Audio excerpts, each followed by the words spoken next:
Karibu kwa taarifa zetu, tunaandamane hadi tamati. Gavana wa Trans Nzoia George Natembeya anazuiliwa katika afisi za makao makuu ya EACC hapa jijini Nairobi. Natembeya anatuhumiwa kwa ufisadi. Kwa mujibu wa wakili wake Ndegwa Njiro, Natembeya amekamatwa ila mawakili wake hawajapewa nafasi ya kuzungumza naye. Seth Olale yuko huko na anaungana nasi mubashara kwa maelezo zaidi. Seth, tueleze hivi sasa ni nini kinachoendelea? Naam, asante sana Mashirima Kapombe. Hivi sasa tume ya kukabiliana na ufisadi EACC imetoa taarifa maalum kuhusu kukamatwa kwa gavana huyo wa Trans Nzoia ambaye ni George Natembeya. Nakumbuka kwamba kulingana na taarifa ambayo imetolewa hivi sasa tu na tume ya EACC ni kwamba si Natembeya peke yake ambaye anachunguzwa kuhusiana na uagizaji, shughuli ya uagizaji katika kaunti hiyo ya Trans Nzoia ambayo inagharimu takriban shilingi bilioni 1.4. Basi mbali na George Natembeya, wengine ambao vile wanachunguzwa ni Emmanuel Masungo ambaye ni Chief Officer wa Finance. Vile tunaye Dorothy Nukuri ambaye ametajwa kuwa Chief Officer Water. Mwingine ambaye vile anachunguzwa na tume ya EACC ni Elia Liambula ambaye ni mkurugenzi wa uagizaji ama Director Procurement.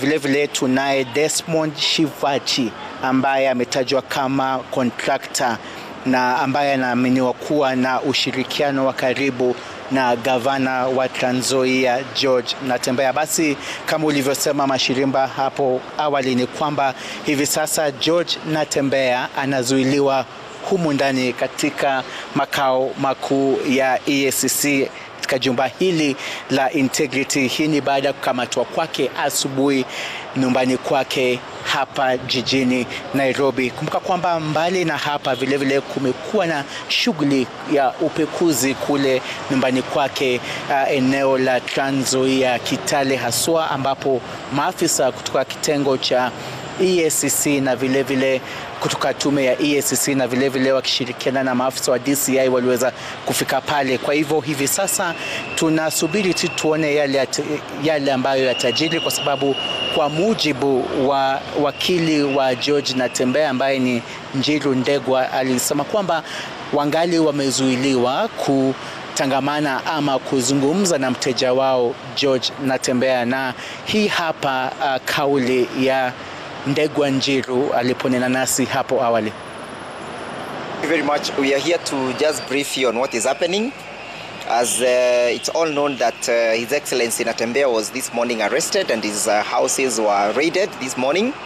And as we speak, the police are still raiding the premises and the residents. And Kenyans have been seen protesting as against that.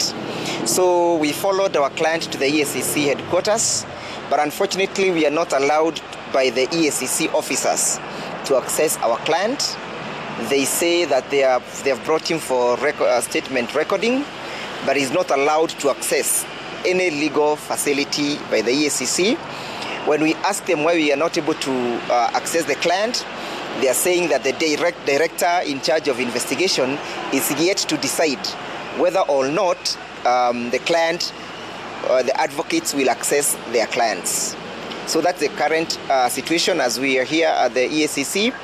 They have locked in our client. The client is inside here, but we're not able to access him or even to give him any legal counsel on all what the processes that are currently. Ndegwa Njiru ambaye ni wakili wake George Natembeya. Na mbali na Natembeya kama nilivyosema ni kwamba kuna washukiwa wengine 4 kama nilivyotaja: Emmanuel Masungo, Dorothy Nukuri na Elia Liambula na Desmond Shivachi ambao vile wanazuiliwa. Kumbuka kwamba EACC imesema kwamba ni uchunguzi kuhusu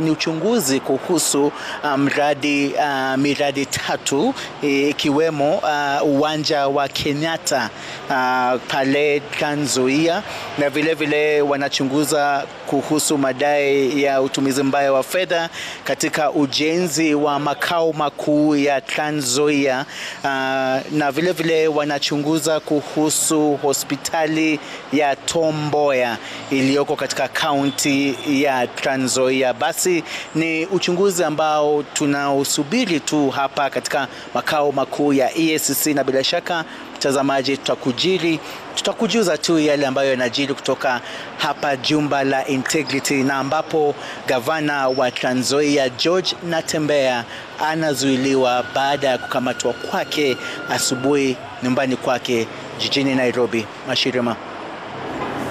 Naam, shukran Seth kutoka makao makuu ya EACC. Tuweza kupata maelezo zaidi katika taarifa zetu za baadaye. Kwingineko, maafisa wa polisi waliokuwa